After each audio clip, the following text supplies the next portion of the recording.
మనం ఈ రోజు ఉన్న పరిస్థితి, ఈ సమావేశం జరుగుతున్న సందర్భము బహుశా భారత విప్లవోద్యమంలో చాలా చాలా అరుదైన దుఃఖకరమైన సందర్భం, చాలా విషాదకరమైన సందర్భం.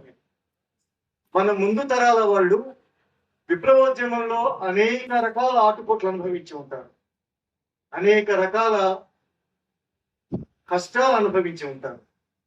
కానీ మన కాలానికి మనం అంతకు మించిన ఒక ప్రమాదకరమైన దుఃఖకరమైన సందర్భంలో నిలబడి మనం మాట్లాడుకుంటూ ఉన్నాం. అది పరిస్థితి. దీని చుట్టూ చాలా విషయాలు ఉన్నాయి.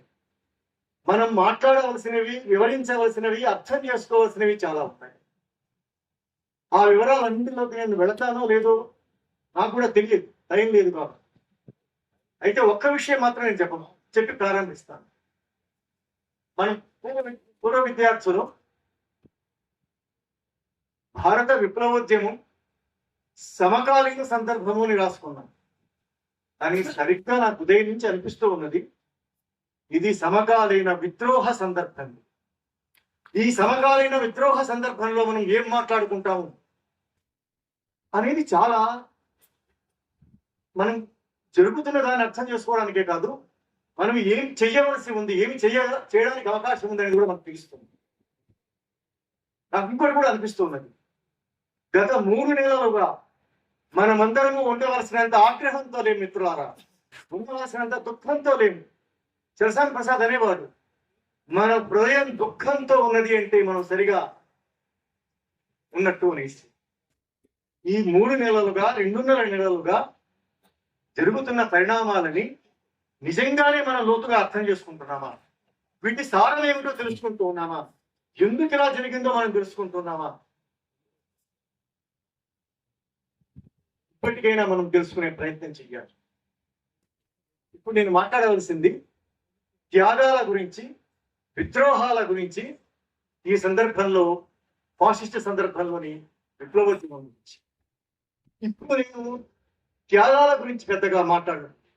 ఎందువల్ల అంటే త్యాగాల గురించి నిరంతరాయంగా మనం మాట్లాడుకోవలసిన, తలపలుచుకోవాల్సిన, ఉత్తేజం పొందవలసిన ఒక అంశం. అట్లాగే ఫాసిస్ట్ సందర్భంలో విప్లవోద్యమం గురించి కూడా మనం గత 10-12 ఏళ్ళుగా మాట్లాడుతున్నాము, ఇంకా మాట్లాడుకోవాల్సి కూడా. నేనైతే ఇప్పుడు నాకున్న ఈ కొద్ది సందర్భాన్ని ద్రోహాల గురించి మాత్రమే మాట్లాడడానికి ఉపయోగించుకోవచ్చు, ద్రోహాల గురించి మాత్రం మాట్లాడడానికి నియోగించదలుచుకున్నాను. ఎందుకంటే ఇది ద్రోహ సందర్భం కాదు.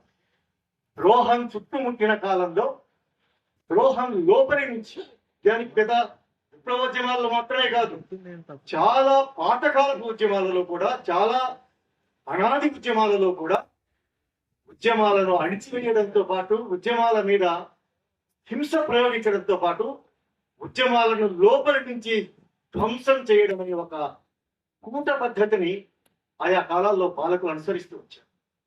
ఇప్పుడు వాటన్నింటి అత్యున్నత రూపమైన మంద్రస్థాయి యుద్ధ సందర్భంలో ఈ విద్రోహం జరిగింది. మంద్రస్థాయి యుద్ధం అంటే అర్థం ఏమిటంటే ప్రతిఘాతుక విప్లవానికి సంబంధించిన అత్యున్నత వ్యూహం. ఈ అత్యున్నత వ్యూహ సందర్భంలో ఈ ప్రతిఘాతుక దాడి జరిగింది. దీన్ని వీలైనంత తక్కువ టైంలోనే చెప్పే ప్రయత్నం చేస్తాను. నేను ద్రోహాల గురించే మాట్లాడతానని చెప్పాను కాబట్టి మొట్టమొదట అణిచివేత అనేది మనల్ని భయపెట్టడం మాత్రం ఉండదు. అణిచివేత అనేది మన నైతిక శక్తిని ధ్వంసం చేయడానికి ప్రయత్నం చేస్తారు. వాళ్ళు ఈరోజు లొంగుబాటుకు గురైన వాళ్ళు మన మీద, మనందరి మీద, ఈ సమాజం మీద వాసిద పెట్టాగా అయితే మన నైతిక ధృతిని ధ్వంసం చేయడం కోసం ప్రయత్నం చేస్తూ ఉన్నదో, లొంగిపోయిన వాళ్ళు మన నైతిక శక్తిని దెబ్బతీయడం కోసం ప్రయత్నం చేస్తున్నారు. ఈరోజు ఇక్కడ నిలబడి మాట్లాడడానికి, అమరవీరుల గురించి మాట్లాడడానికి, విప్లవం గురించి మాట్లాడడానికి మనం వెనకడుగు వేయవలసిన, ఇంతవరకు మనం అనేక రకాల కుట్రకేసులు ఎదుర్కొన్నాం, జైళ్ళ పాలయ్యాం, ఇప్పటికీ జైలులో ఉన్నాం, ఎన్నో రకాల హింసలు, విచారణలు ఎన్నో ఎదుర్కొన్నాం. భయపడ్డామేమో కానీ ఎప్పుడైనా సరే సగటు మనుషులం కాబట్టి, రక్త మాంసాలు ఉన్న వాళ్ళం కాబట్టి భయపడ్డామేమో కానీ మనం ఎప్పుడు మన నైతిక శక్తిని కోల్పోలేదు, నైతికంగా విప్లవం గురించి మాట్లాడడానికి మనం ఎప్పుడు వినబడుతుంది. కానీ ఈ ద్రోహులు ఈరోజు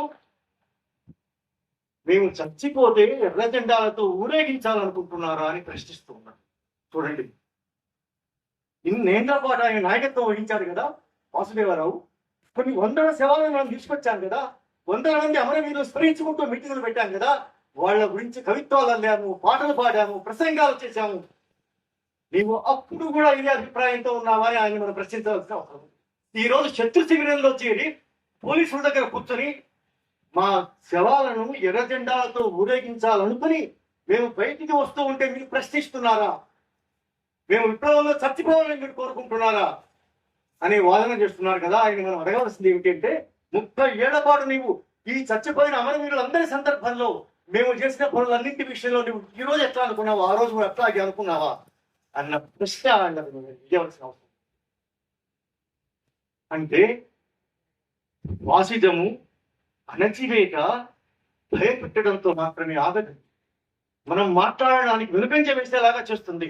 నాకేమి అర్హత ఉంది వాళ్ళ గురించి మాట్లాడడానికి? వాళ్ళు చాలా ఏళ్ళు కష్టపడ్డారు కదా.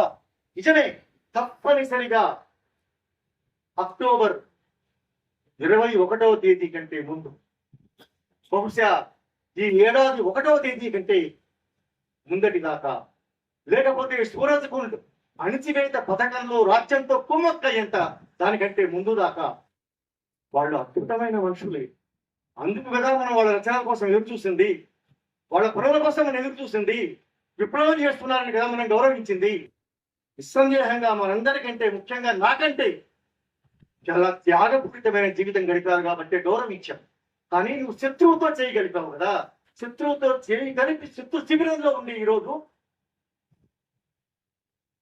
విప్లవాన్ని ప్రేమిస్తున్న వాళ్ళు, విప్లవం కోసం ఆరాటపడుతున్న వాళ్ళు, విప్లవోద్యమం కోసం దుఃఖపడుతున్న వాళ్ళను ప్రశ్నించే నైతికత నీకే ఉంది. నీవు మా నైతికతను ప్రశ్నిస్తూ ఉన్నావు. మాకేం అర్హత ఉంది అనేసి, మాకేం అర్థమైంది అంటున్నావు కదా. నీకేమన్నా అర్థమైంది? అసలు 40 ఏళ్ల పాటు విప్లవోద్యమంలో ఉంది, 40 ఏళ్ల పాటు విప్లవం గురించి అనేక రచనలు చేసి, అనేక సూత్రీకరణలు చేసి, అనేక రకాల ఉత్తేజకరమైనటువంటి విషయాలు చెప్పి, చివరికి నీకు విప్లవం అర్థమైంది ఇదేనా? కాబట్టి విప్లవాన్ని ఎవరు అర్థం చేసుకుంటారు? ఎప్పుడు విప్లవం అర్థమవుతుంది, ఎప్పుడు విప్లవం అర్థం కాకుండా పోతుంది? ఇది చాలా ముఖ్యమైన విషయం. నిస్సందేహంగా నేనేమంటున్నానంటే, నీవు లొంగిపోయావు కాబట్టి, ఆత్మ సమర్పణ చేసావు కాబట్టి, శత్రువు దగ్గర నీవు ఆయుధాలు ఇచ్చి మోకరిల్లావు కాబట్టి నీకు విప్లవం అర్థం కాకుండా పోయింది. నీకు విప్లవం అర్థం కాకుండా పోయింది కాబట్టి మిగతా వాళ్ళు ఎవరికి విప్లవం అర్థం కాకుండా పోయింది అనేసి ఆరోపిస్తూ ఉన్నారని నేను చెప్పదలుచుకున్నాను. ఇది వెలుగుతరి గురించి. ఇంకొక మనిషి గురించి మనం మాట్లాడుకో. నేను మొదటిసారి మాట్లాడుతూ ఉన్నాను ఇంకొక మనిషి గురించి. నరసింహారెడ్డి అనబడే ఒక మాజీ మావోయిస్ట్ 6 ఏళ్ల కిందో 7 ఏళ్ల కిందో ఆయన తోక ముడిచి ఇంటికి వచ్చేసారు.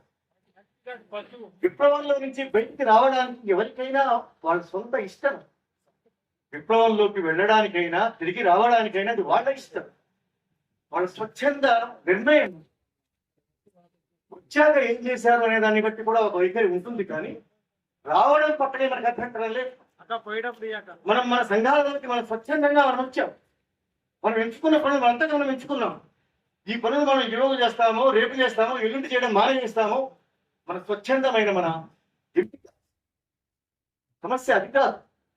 వచ్చావు కదా, వచ్చి ఇన్నేళ్ల పాటు భారతదేశంలో పెట్టుబడిదారీ సమాజం ఉత్పత్తి సంబంధాలు వచ్చాయని చెప్తాం, మావోయిస్ట్ పందా తప్పు అని చెప్పావు. ఇంతకు వచ్చి నీవు ఇన్నేళ్ల పాటు ఏం చేసావు? ఇన్నేళ్ల పాటు నువ్వు కనీసం ఒక్క మనిషినైనా సరే నీ ఆలోచనలకు అనుగుణంగా, నీ పంధాకు అనుగుణంగా ఒక్క మనిషిని మలిచి, ఒక్క పోరాటం చేసి, ఒక సమస్యని ఎత్తిపట్టి, ఒక్కసారి ప్రభుత్వానికి వ్యతిరేకంగా మాట్లాడి, రాజ్యానికి వ్యతిరేకంగా ఒక్కసారి మాట్లాడి ఏదైనా ఉన్నదా? ఇది లేదు కదా. నీవు ఈరోజు ప్రజా సంఘాలకు మాట్లాడే అర్హత లేదు. ఆయన చాలా నేరుగా చెప్పాడు, వీళ్ళకంటే కూడా ఇంకా నేరుగా చెప్పాడు. వీళ్ళకి అర్హత ఎక్కడుంది? క్రమశిక్షణ ఉందా ఈ సంఘాలకు అనేసి. ఆశ్చర్యకరమైన విషయం మిత్రులారా, మన సంఘాల క్రమశిక్షణ గురించి, మన క్రమశిక్షణ గురించి, మన సంఘాలలో మన క్రమశిక్షణాయుతమైన మన ఆచరణ గురించి లొంగిపోయి సాగిలపడి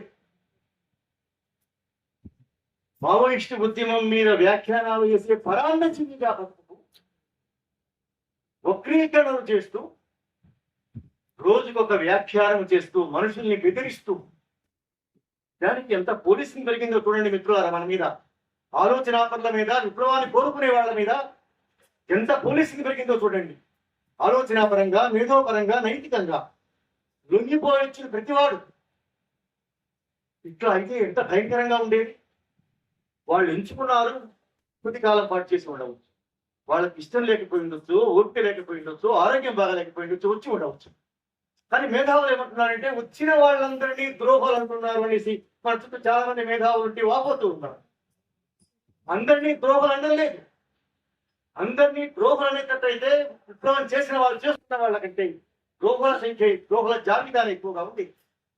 ద్రోహం అంటే అర్థం ఏమిటో చేయకుండా చదువుకున్న వాళ్ళకు, విద్యావంతులకు, సాహిత్యకారులకు వచ్చిన ప్రతి వాళ్ళందరినీ ద్రోహం ఎందుకు అంటారు మీరు అనేసి వీళ్ళు ఒక రకమైనటువంటి ప్రవచనాలు చెప్పడానికి సిద్ధమయ్యారు. బయట ఉండే మేధావులు అందరినీ ద్రోహులు అండాలి. వచ్చి నువ్వు ఏ కారణం వల్ల అయితే వచ్చావో, ఏ ఆలోచనతో వచ్చావో దాని గురించి ఏమీ చేయకుండా విప్లవోద్యమం గురించి మాట్లాడుతూ, విప్లవోద్యమానికి వ్యతిరేకంగా మాట్లాడుతూ, ఎప్పుడు ఏం మాట్లాడతావో తెలియని గందరగోళం సృష్టిస్తూ ఉద్దేశపూర్వకంగా పోలీసు కథనాలను, పోలీసు గొంతుకతో నువ్వు మాట్లాడు, ప్రభుత్వ గొంతుకతో నువ్వు మాట్లాడు. ఈ రోజు ఎన్కౌంటర్ జరిగితే నాకు ఆ చనిపోయిన వాడు బాగా స్నేహితుడు అని చూసి అక్కడ కన్నీళ్లు కారుతున్నట్టుగా మాట్లాడు. మరొక రోజు ఇంకొక మాట మాట్లాడు. చాలా ఉద్దేశపూర్వకంగా మొత్తంగా జరుగుతున్నది ఏంటంటే మిత్రులారా, ఈ విద్రోహ కాలంలో భారతదేశంలో ఇక విప్లవం చేయడం అవసరం లేదు, దీర్ఘకాలిక ప్రజాయుద్ధానికి అవసరం లేదు, పదే పదే సాయుధ పోరాటానికి పరిస్థితులు అనుకూలంగా లేవని తేలిపోయాయి అంటారు జంపన్నయ్య. ఎవరు ఏం చేశారు? లొంగిపోయి వచ్చి నీవా తేల్చవలసింది, లొంగిపోయి వచ్చి నీవా తేల్చవలసింది. సాయుధ పోరాటానికి అనుకూలంగా లేదని తుపాకులతో వచ్చి లొంగిపోయిన వాళ్ళ తేల్చవలసింది. సాయుధ పోరాటానికి అనుకూలంగా ఉన్నదా లేదా అని తేల్చవలసింది. సాయుధ పోరాటాన్ని కొనసాగిస్తామని చెప్తున్నారు. ఈ పరిస్థితిలో ఇంతకు మనం ఎవరి వైపు నుంచి చూడాలి, ఎట్లాగా అర్థం చేసుకోవాలి? ఈ ద్రోహ కాలంలో అనేక అంచెలుగా, అనేక తలాలుగా, అనేక రూపాలలో ద్రోహం చుట్టుముడుతున్న సమయంలో మనందరం కగారు యుద్ధం చుట్టుముడుతుంది అనుకున్నాం. నేను దాంట్లో కూడా మళ్ళీ వస్తాను, టైం ఉంటే. ఇది కగారు యుద్ధం మాత్రమే అని మళ్ళీ వస్తాను. మనం ఏమనుకున్నామంటే మనల్ని ఒక విద్రోహపూరితమైన, ఒక దుర్మార్గమైన, ఒక ఫాసిస్ట్ యుద్ధం మనల్ని ఆవరించి ఉన్నది అనుకున్నాం. ఒక మావోయిస్ట్ ఉద్యమాన్నే కాదు, సమాజం మొత్తాన్ని. అని చివరికి తేలింది ఏమిటి అంటే యుద్ధం మాత్రమే కాదు, విద్రోహం చుట్టుముట్టి ఉన్నది. కాబట్టి మనం మాట్లాడడానికి మనకు చాలా అర్హతలు ఉన్నాయి మిత్రులారా. మీరు ఎవరైనా సరే, ఒక రకంగా మీరు ఎవరైనా మాట్లాడడానికి సంకోచించేటట్లయితే వాళ్ళ నోళ్లకు బెదిరి, వాళ్ళ వాదనలకు జడిసి, వాళ్ళు చేస్తున్న ఆరోపణలకు నిజమేమో అనుకుని మనకెక్కడ మనం ఇండలో ఉండేవాళ్ళం, ఉద్యోగాలు చేసుకునేవాళ్ళం, మనకు విప్లవం గురించి, విప్లవోద్యమం కొనసాగాలని మాట్లాడడం గురించి మనకేమైనా అర్హత ఉందా లేదా అని సంశయానికి మీరు గురవుతారేమో అనేసి 2-3 విషయాలు చెప్పి ముందుకెళ్తారు. మనకెందుకు విప్లవం గురించి మాట్లాడే అర్హత ఉన్నది అంటే మనము వ్యక్తులుగా, సంస్థలుగా, ఈ సమాజంగా 3 తరాలుగా విప్లవ భావజాలాన్ని వ్యాపింపజేయడంలో మనందరము భాగమై ఉన్నాము. మనందరము మనకు తెలిసిన పద్ధతిలో ఒకరు కవిత్వం రాయవచ్చు, ఒకరు పాట పాడవచ్చు, ఒకరు నిర్ణయాలను చేయవచ్చు, ఒకరికి సమ్మె చేయవచ్చు, ఒకరికి కరపత్రాన్ని పంచిపెట్టవచ్చు, ఒకరికి మంచినీళ్ళ ధ్యాస అందించవచ్చు. పోరాడేవాళ్ళు మనమందరము విప్లవం కొనసాగాలి అని శక్తి, మన శక్తి మేర మనం పనిచేస్తూ ఉన్న వాళ్ళం. కాబట్టి ఆ విప్లవోద్యమంలో వచ్చేయడం, ఆ విప్లవోద్యమాన్ని దెబ్బతీయడం కోసం ద్రోహులు కుట్రపూరితంగా వేరు పురుగులాగా అందులో చేరి దాన్ని ధ్వంసం చేయడానికి ప్రయత్నం చేస్తూ ఉన్నప్పుడు మనం ఖచ్చితంగా విప్లవం పక్షాన ఉండి వాళ్ళని ప్రశ్నించే హక్కు మనకున్నది, బాధ్యత కూడా మనకు. ఇది మొదటి అంశం. రెండవది ఏంటంటే విప్లవ భావజాలాన్ని తుడిచిపెట్టే ప్రయత్నం వాళ్ళు చేస్తూ ఉన్నారు. ఇక విప్లవాలకు అవకాశం లేదు, ఇక సాయుధ పోరాటాలకు చోటు లేదు. ఇక మిగిలి ఉన్నది ఏమిటి అంటే మనందరము ఓటర్లుగా మారిపోవడం మాత్రమే. ఈరోజు ఆయన ప్రవచన సారాంశం ఏమిటంటే ఇద్దరు చెప్తున్నది, వాళ్ళిద్దరిలో ఎవరు నాయకులో ఎవరు అనుచరులో ఇప్పుడు మనకు అనవసరం. దీన్ని ఆరంభించింది మల్హోత్రా వేణుగోపాల్ కావచ్చు కాగితాల రూపంలో, ఆయన ఈయన అనుసరించి ఉండవచ్చు కాక. ఈ రోజు ఆ తేడా ఏమీ లేదు. ఇద్దరు సమవుజ్జీలుగా మారి శత్రువు చేతిలో చేయి కలిపి ఈ విద్రోహకాండను కొనసాగించారు. కాబట్టి తేడా చూడనక్కర్లేదు. వాళ్ళు చెప్తున్నది ఏంటి అంటే మనందరము ఉద్యమకారులుగా, ఆలోచనాపరులుగా, బుద్ధిజీవులుగా, విప్లవ ప్రేమికులుగా కాకుండా ఓటర్లుగా మారమని చెప్తున్నాడు ఆయన. మీరు ఓటర్లుగా మారండి, ప్రజాస్వామ్య బద్ధంగా మనం పనిచేద్దాం అంటే విప్లవ భావజాలాన్ని తుడిచిపెట్టే ప్రయత్నం చేస్తున్నారు. కాబట్టి దాని పట్ల మనకు నమ్మకం ఉంది కాబట్టి, అది హేతువత్తం అనుకున్నాం కాబట్టి, అది చారిత్రకం అనుకున్నాం కాబట్టి, తాత్వికంగా అది సరైనది అనుకుంటున్నాం కాబట్టి దాన్ని తుడిచిపెట్టే ప్రయత్నం వాళ్ళు చేస్తున్నందువల్ల మనం అడ్డుకోవడానికి మనకు హక్కు ఉన్నది. అది మన బాధ్యత. తప్పనిసరిగా మనం మాట్లాడి తెరవలసింది. ఇది రెండవది. మూడవది అతి ముఖ్యమైనది ఉంది మిత్రులారా. ఇంత ద్రోహకాలంలో కూడా, ఇంత చుట్టుముట్టు యుద్ధంలో చిక్కుపోయి కూడా వాళ్లే చెప్పినట్టుగా 8 మందో 9 మందో కేంద్ర కమిటీ నాయకులు బలిదానాలు చేస్తున్న ఈ కాలంలో 18 మందో 20 మందో రాష్ట్ర కమిటీ స్థాయి వాళ్ళు అమరులైనటువంటి ఈ కాలంలో అమిత్ షా అందరినీ చంపివేస్తాను అని అంటున్న కాలంలో విప్లవ నాయకత్వం ఒక చారిత్రాత్మక పర్యటన చేసింది. ఇవి అన్ని మమ్మల్ని చుట్టుముట్టి ఉన్నా సరే మేము దీర్ఘకాలిక ప్రజాయుద్ధ పందాను ముందుకు తీసుకెళ్తాం. ఇది ఈరోజు మనం అందువల్ల వాళ్ళు అన్నారు కాబట్టి, వాళ్ళు ఆ పని చేస్తామన్నారు కాబట్టి, వాళ్ళు 50 ఏళ్ళుగా చేస్తూ వచ్చారు కాబట్టి, వాళ్ళు మాత్రమే ఈ దేశాన్ని విముక్తం చేయగలరు కాబట్టి, ఆ పంధాలో కొనసాగుతున్న వాళ్ళే మనకు నాయకులు కాబట్టి, మనకు స్ఫూర్తి ప్రదాతలు కాబట్టి, వాళ్ళు ఆ మాట ప్రకటించారు కాబట్టి మనం తప్పనిసరిగా వాళ్ళ పక్షాన నిలబడి ఈ విద్రోహ వాదనలన్నింటినీ మనం ఎండగట్టవలసిన అవసరం. ఈ విద్రోహం పోలీస్ క్యాంపులో కూర్చున్న వాళ్ళు మాత్రమే కాదు, బయట ఈ విద్రోహ పథకానికి అండదండలుగా, తోడ్పాటుగా, మార్గదర్శకులుగా, ఎవరి చెప్పుల్లో ఎవరు కాళ్ళు పెట్టి నడుస్తున్నారో కానీ అందరి దారి ఒకే వైపు కొనసాగుతున్నది కాబట్టి, రాజ్యం దిశగా కొనసాగుతున్నది, ఫాసిజం దిశగా కొనసాగుతున్నది కాబట్టి వాళ్ళందరినీ మనం తప్పనిసరిగా గుణమాడవలసిన సందర్భంలో ఉన్నామని ఎంత మాత్రం వెనకడుగు వేయవలసిన అవసరం. ఈ మాటల మీద కూడా బహుశా జగదల్పూర్ నుంచి, గచ్చిరోలి నుంచి వ్యాఖ్యలు వస్తాయి. దీని మీద జంపన్న కూడా వ్యాఖ్యానాలు చేస్తారు. మనం ఏమీ భయపడాల్సిన అవసరం లేదు మిత్రులారా. మనమందరం భావజాల రంగంలో వర్గ పోరాటానికి మనం కట్టుబడి ఉన్నవాళ్ళం. ఇందాక కాంప్రేడ్ చెప్పాడు, మన సీనియర్ కాంప్రేడ్, మనం భావజాల రంగంలో పనిచేయవలసిన అవసరం ఉంది. మనం ఏమి ఆయుధాలు పట్టుకునే వాళ్ళము కాదు, ఆయుధాలు దించే వాళ్ళం కూడా. నా జీవిత కాలంలో నేను ఎప్పుడూ ఆయుధాన్ని కూడదు. ఆయుధం ఒక పనిముట్టు కాదు, ఆయుధం ఒక తాత్విక భావన, ఆయుధం ఒక చరిత్ర నియమం, సాయుధ పోరాటం ఒక చరిత్ర పురోగామి అంశం. దాని పట్ల మనకు రాజకీయంగా, తాత్వికంగా మనం ఏకీభావంతో ఇంతకాలం ఉన్నాం కాబట్టి, ఇక ముందు కూడా ఉండవలసిన అవసరం ఉంది కాబట్టి, అదే చారిత్రక సత్యం కాబట్టి దాన్ని కొనసాగిస్తామని ఇంత విద్రోహ యుద్ధ కాలంలో కూడా నాయకత్వం ప్రకటించింది కాబట్టి, అందువల్ల మనం తప్పనిసరిగా విద్రోహాలకు వ్యతిరేకంగా త్యాగాలను ఎత్తుపట్టాలి. అందువల్ల మనం ఈ ఫాసిస్ట్ సందర్భంలో విప్లవోద్యమ భవితవ్యాన్ని తీర్చిదిద్దడం కోసం బహుశా వాళ్ళు ఎంతమంది, ఇంకెంతమంది ఎన్ని బలిదానాలు చేస్తారో ఈ గగార యుద్ధంలో, ఇంకెంతమంది ఎంత నెత్తురు చిందిస్తారో మనం అన్నీ చెయ్యలేకపోవచ్చు. మనం అంత చేయగల వాళ్ళం కూడా కాదు. ఇన్నేళ్ల పాటు ఏమి చేశామో, ఇన్నేళ్ల పాటు ఏ మాట సహాయము, ఏ ఆలోచన సహాయము చేసి ఆ ఉద్యమానికి అండగా, రక్షణగా, తోడ్పాటుగా, ప్రేమాస్పదంగా, హృదయపూర్వకంగా మనం ఉన్నాము. మనం అట్లాగా ఉండి తీరాలి అంటే ఇప్పుడు మనం ఎదుర్కోవలసింది ఫాసిస్టు రాజ్యంతో పాటుగా, కగార యుద్ధంతో పాటుగా విద్రోహాన్ని కూడా మనం ఎదుర్కోవాల్సిన అవసరం ఉంది. ఎందుకంటే ఇది, మళ్ళీ చెప్తున్నాను, ఇది విద్రోహ సందర్భం. ఇంతకు ఈ విద్రోహ సారం ఏమిటి? ఈ విద్రోహ స్వభావం ఏమిటి? మనం నిజంగానే త్యాగం గురించి మాట్లాడుకుని చాలాసార్లు మాట్లాడుకున్నాం. మన టైం ఇప్పుడు మాట్లాడుకోలేకపోయాం. ఈ త్యాగానికి ఉన్న స్వభావం ఏమిటి? ఎందుకు ఇంతమంది ప్రదానాలు చేస్తున్నారు? హిడిమ ఉద్యోగ లక్ష్మణ్ గారు చాలా చెప్పారు కాబట్టి ఇంత మాట్లాడదాము, టైం లేదు కాబట్టి. హిడిమ ఎట్లాంటి చారిత్రక వీరుడు అంటే,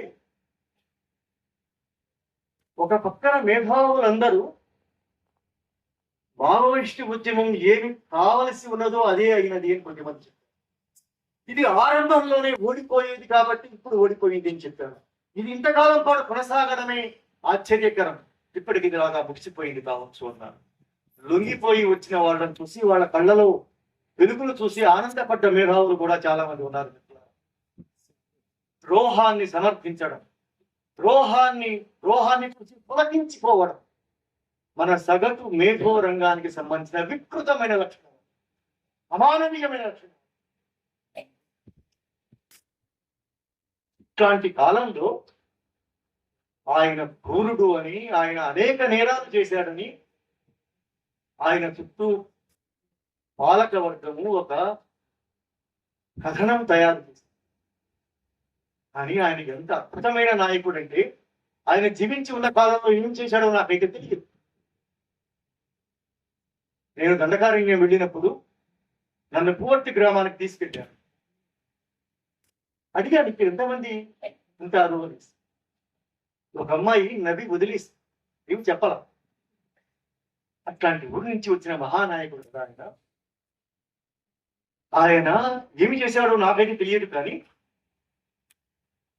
ఆ ఉద్యమానికి సేనానిగా మారి, ఆ ఉద్యమానికి దండకారణ్య వ్యాఖ్యాతగా మారి, ఆ ఉద్యమానికి కేంద్ర నాయకుడిగా ఎదిగి, ఆయన అమరత్వం తరువాత ఆయన ఎంత శక్తివంతుడయ్యాడంటే, ఆయన జీవించి ఉన్న కాలంలో ఎంత శక్తివంతుడు, ఆయన మరణించిన తర్వాత అనేక రెట్ల శక్తివంతమైన మహానాయకుడు. ఆయన చుట్టూ పాలక వర్గాలు తయారు చేసిన, ఆయన చుట్టూ మీడియా తయారు చేసిన క్రూరమైన కథనాలకు ప్రతి కథనాన్ని ఈ సమాజం తయారు చేస్తున్నది. ఈ దేశంలో యువత తయారు చేస్తున్నది. ఒక కౌంటర్ నరేషన్ అంటే సమాజము ఆయనను తన హృదయంలోకి తీసుకుంది. మాట చెప్పాలి, ఇది మహానాయకులకు మాత్రమే సాధ్యమవుతుంది. ఒక చారిత్రక శక్తుల సంఘర్షణ నుంచి అంటారు కదా, అట్లాంటి చారిత్రక శక్తుల సంఘర్షణ మధ్య నిలబడి, పుట్టి పెరిగి నిలబడి, పరిగీసి నిలబడి, అక్కడి నుంచి ఎదిగి వచ్చిన నాయకుడు కాబట్టి ఆయనను ఈ చారిత్రక సంఘర్షణ యుగంలో మన సమాజమే తన హృదయంలోకి తీసుకుంది.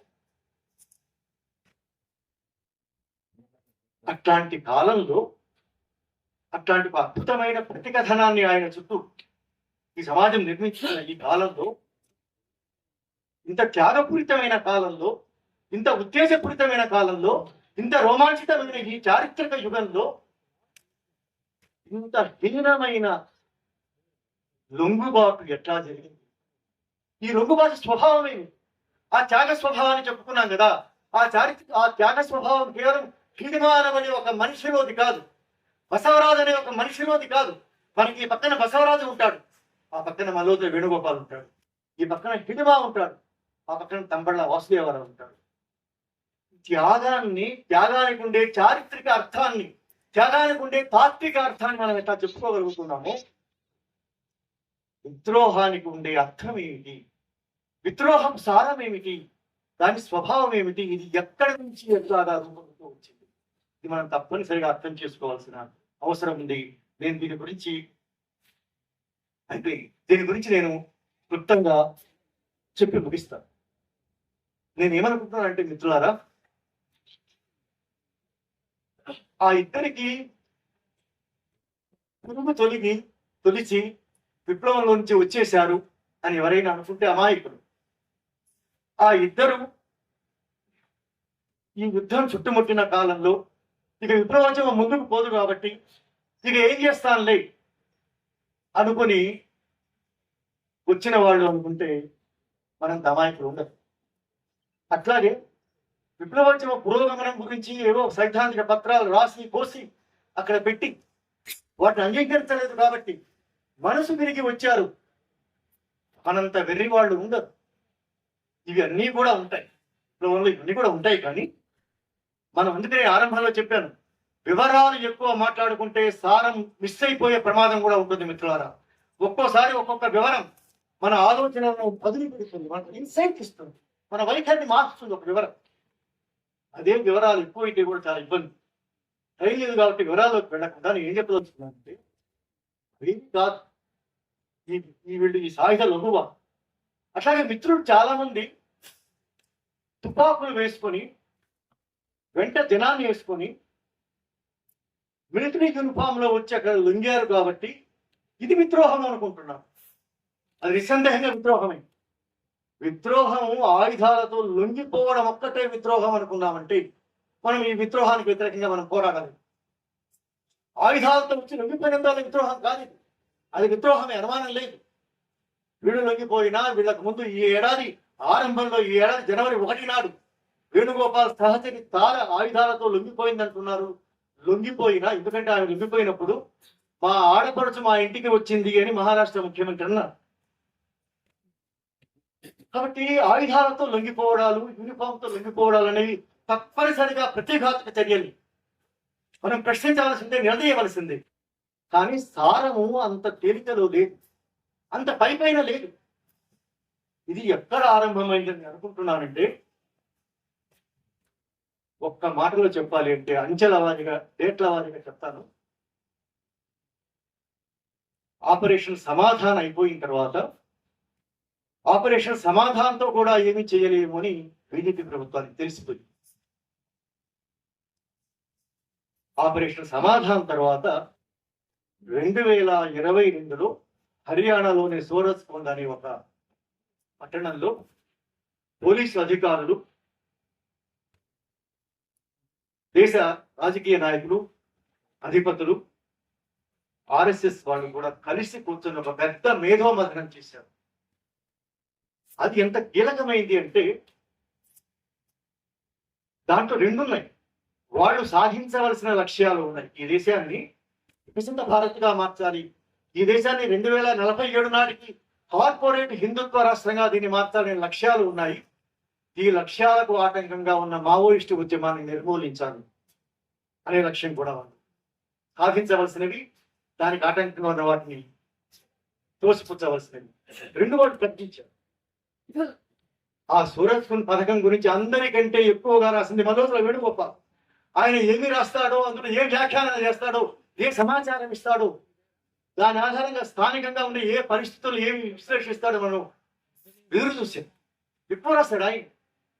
కానీ విషాదం ఏమిటంటే 2022లో అది మొదలైంది. 2024 కల్లా కూడా దీన్ని మావోయిస్ట్ రహిత భారత్లో రాబోయే సాధారణ ఎన్నికలు నిర్వహిస్తామని చెప్పారు.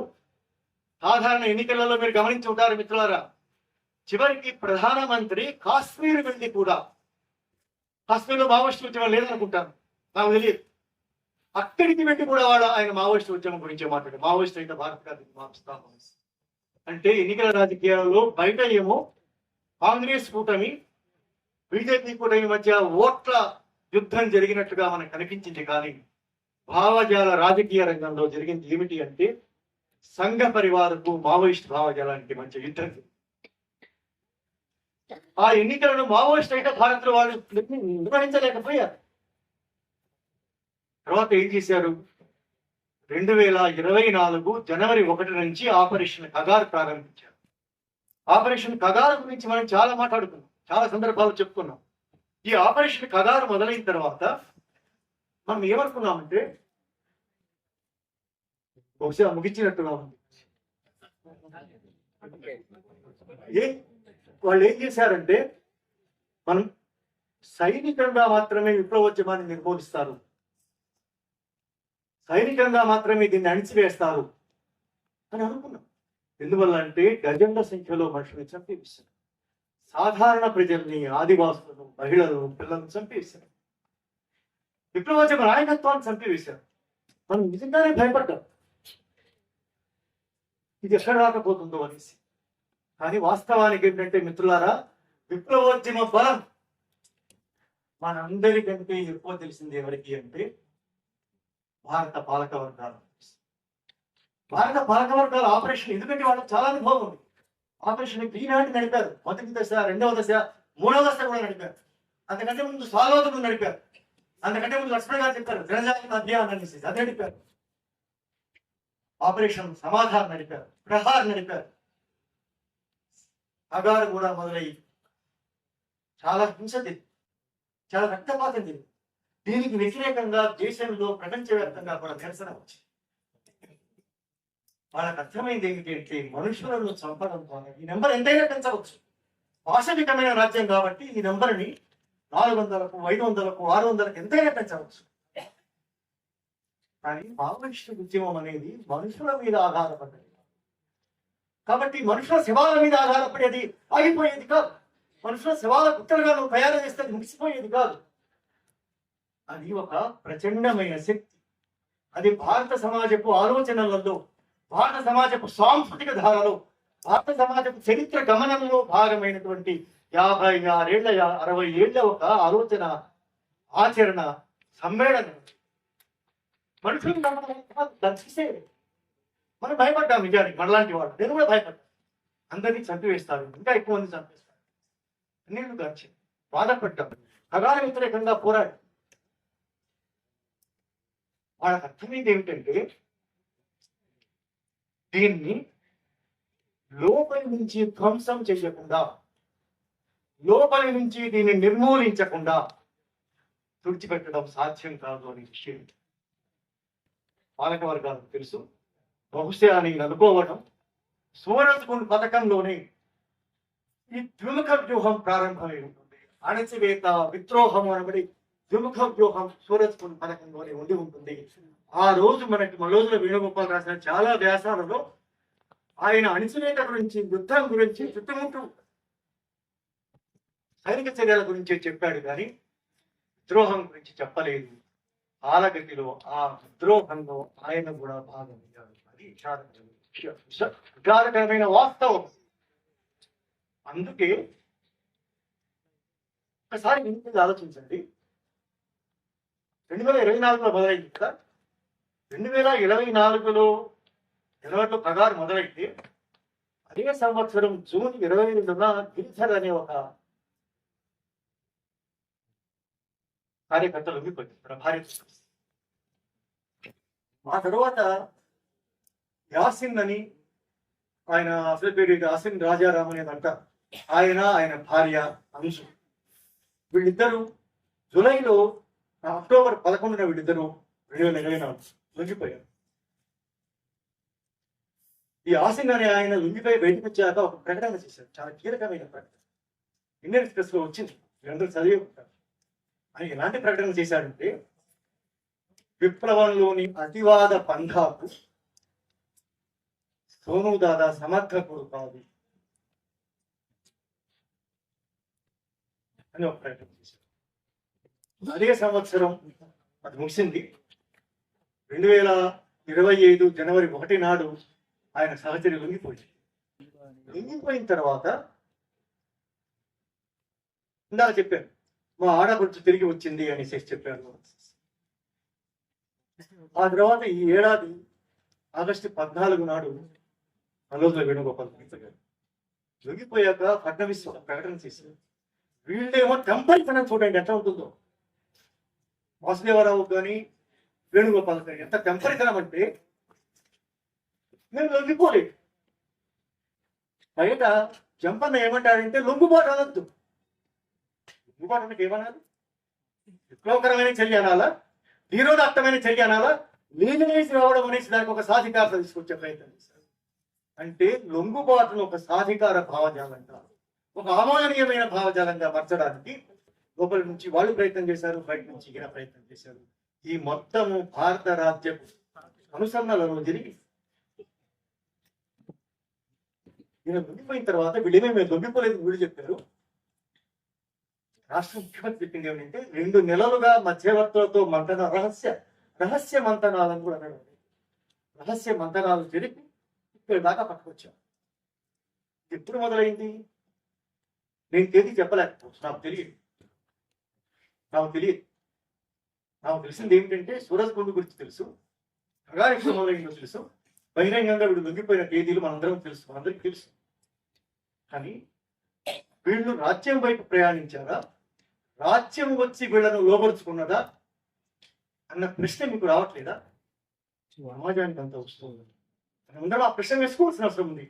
కేవలం ఆయుధాలతో లొంగిపోయారు కాబట్టి అది మాత్రమే విద్రోహం అనుకోవడానికి లేదు. ఇది స్టేట్ స్పాన్సర్డ్ సరెండర్. రాజ్యము వలవేసి పట్టుకుని ఒక విషయం చెప్పి ముందుకెళ్తాను. మంత్రస్థాయి యుద్ధం అని ఒక పత్రం గురించి మీరు విని ఉంటారు. 2015లో దాంట్లో ఒక విషయం ఏమిటంటే, అది చెప్పాను కదా, అది ప్రతీఘాతుల అత్యున్నత మంత్రస్థాయి యుద్ధం అనేది. ఈ మొత్తము జరుగుతున్నది మంత్రస్థాయి యుద్ధ సందర్భంలో జరుగుతున్నది. అందులో ఏముందంటే, చొరబాటు అనేది ఒక పద్ధతి. ఆ యుద్ధ కేవలం అణిచివేత మాత్రమే కాదు, బాంబులు వేయడం, చంపి వేయడం ఇది మాత్రమే కాదు. చొరబాటు అనేది ఒక వ్యవహారం. దాని గురించి ఏమంటారంటే, ఒకటి, నేరుగా తమ ఏజెంట్లను బయటి నుంచి ఉద్యమంలోకి ప్రవేశపెట్టడం, చొరబాటు రూపం. 2, నేను ఉద్యమంలో ఉన్నవారినే ద్రోహులుగా మలుచుకోవడం. 3, ఏదో ఒక పద్ధతిలో ఉద్యమ నిర్మాణంలో పాగా వేశాక అక్కడున్న తమ మనుషులను వేరు వేరు లక్ష్యాలతో పనిచేయించడం. ఈ 3 పద్ధతులతో చొరబాటు జరుగుతుంది అని మంత్రస్థాయి యుద్ధం గురించి ఉద్యమం రాసి, దీనికోసం ఉద్యమ అంతర్గత సమాచారాన్ని బయటికి చేరవేసే పనిలో కొంతమంది ఉంటారు. మరికొందరు ఉద్యమ నిర్మాణంలో పాదుకొని, అండర్లైన్ చేసుకోండి, ఉద్యమ నిర్మాణంలో పాదుకొని విద్రోహుల వ్యవస్థను తయారు చేస్తారు. ఒక భావజాలాన్ని ఆమోదనీయమైన భావజాలంగా మార్చడం, అది సరైనది అని సమాజంలో మేధావులు ఆలోచన పనులు అనుకునేలాగా కూడా చేయడం. ఇంత యుద్ధం చుట్టుముట్టిన తర్వాత, అక్కడ లక్షల సైనిక బలగాలు మోహరించిన తర్వాత, ప్రతిరోజు వెంటాడుతున్న తర్వాత, రాత్రి బౌలు తీరిక లేకుండా పరిగెత్తవలసిన పరిస్థితి వచ్చిన తర్వాత పాపం ఇంటికి ఏం చేస్తారు? దీనికి కొనసాగింపుగా లొంగిపోయి ఇంటికి రండి, తర్వాత చూసుకున్న ఊపిరింటి ఉప్పుగా అమ్ముకుని బతకొచ్చు అంటారు కదా ఊళ్ళల్లో. ఈ వాతావరణంలో సమాజాన్ని అంతా పడేసి లోపల ఒక విద్రోహ వ్యవస్థను తయారు చేసి, విద్రోహ భావజాలాన్ని మాత్రమే కాదు, లోపల ఒక విద్రోహ వ్యవస్థను తయారు చేసి మొత్తంగా విప్లవ నిర్మాణాన్ని నిర్మూలించడం అనే ఒక అంతర్గత కుట్ర. బహుశా ప్రపంచవ్యాప్తంగానే ఏ విప్లవానికి ఇలాంటి అనుభవాలు ఉన్నాయో మనం ఇప్పుడు చదవడం మొదలు. ఇంత నిశ్చితంగా మనం చెప్పగలమా? తడబాటు అవసరం ఉందా మనకేమైనా? ఇక్కడ సంకోచం ఏమైనా ఉండవలసిన అవసరం ఉందా? ఎందుకంటే ఇంత స్పష్టంగా మనకు కనిపిస్తున్న తర్వాత, గ్రాఫికల్ గా మనకు కనిపిస్తున్న తర్వాత, మనకి ఏమైనా తెలియకపోతే డీటెయిల్స్ తెలియకపోవచ్చు. రోజున వేణుగోపాల్ రెడ్డి రాజ్యం దగ్గర కూర్చొని ఏ రోజు ఎక్కడ ఎప్పుడు మాట్లాడాడో నాకు తెలియదు. అసలు ఈ రోజు అట్లా అవసరం ఉందా? ఇది డీప్ స్టేట్ ఆపరేట్ అవుతున్న కాలం. అసలు మనలాంటి దేశంలో ప్రజాస్వామ్యమే నామమాత్రంగా ఉన్న దేశంలో ఎన్నికల ద్వారా అధికారంలోకి వచ్చిన ప్రభుత్వాలతో నిమిత్తం లేకుండా, చట్టబద్ధ పాలనతో నిమిత్తం లేకుండా, సాధారణ పరిపాలనతో నిమిత్తం లేకుండా, మాఫియాలు, కార్పొరేట్లు, సంఘ పరివార్ లాంటి ఒక ముఠా సైనిక అధికారులు పనిచేస్తున్నటువంటి స్థితి. ఈ డీప్ స్టేట్ కేవలం మావోయిస్టు ఉద్యమానికి మాత్రమే ప్రమాదకరమైంది కాదు, సమాజం మీద స్వైరవిహారం చేస్తూ ఉన్నది. అందుకే చూడండి ఎన్ని రకాల అణిచివేతలు కొనసాగుతున్నాయో, ఎంత హింస జరుగుతున్నదో, ఎన్ని రకాల ఆందోళనలు చేసి. హరగోపాల్ గారు అంటారు, మాకు ఏదైనా మాట్లాడమని అడిగితే, ఇంతకు ముందైతే మనం మాట్లాడేవాళ్ళం అండి, ఇప్పుడు మాట్లాడడానికి అవకాశం లేదు. ఎందుకంటే ఇది సాధారణ పరిపాలన కొనసాగుతున్న ప్రభుత్వం కాదు, ఇది డీప్ స్టేట్ ఆపరేషన్ లో భాగంగా అన్ని రంగాలలో, అన్ని విషయాలలో అందరి మీద. కాబట్టి ఈ డీప్ స్టేట్ ఆపరేటర్ మావోయిస్టు ఉద్యమాన్ని దెబ్బతీయడం కోసం బయట నుంచి ఏమి చేసినా అది కాదు, చచ్చిపోతారు. మన బసవరాజు లాంటి వాళ్ళ దగ్గర నుంచి అద్భుతమైనటువంటి మనల్ని ప్రేమించే ప్రజలు, అసలు విప్లవంతో సంబంధం లేని ప్రజలు చచ్చిపోవచ్చు. ఉద్యమం అయితే ఆగిపో. దాన్ని నిర్మూలించడానికి ఎత్తుకున్నటువంటి ఒక కుట్రపూరితమైన రాజ్య ప్రేరిత స్టేట్ స్పాన్సర్డ్ విద్రోహం. దీనికి వ్యతిరేకంగా మనం ఖచ్చితంగా మాట్లాడగలమా లేదా మిత్రులు? మీ అందరికీ నా విజ్ఞప్తి ఏమిటంటే, ఈ విషయం మాట్లాడడానికి ఇంకా మనకేమైనా సంకోచం ఉన్నదా? ఇంకా మనకేమైనా వివరాలు తెలియాల్సిన అవసరం ఉందా?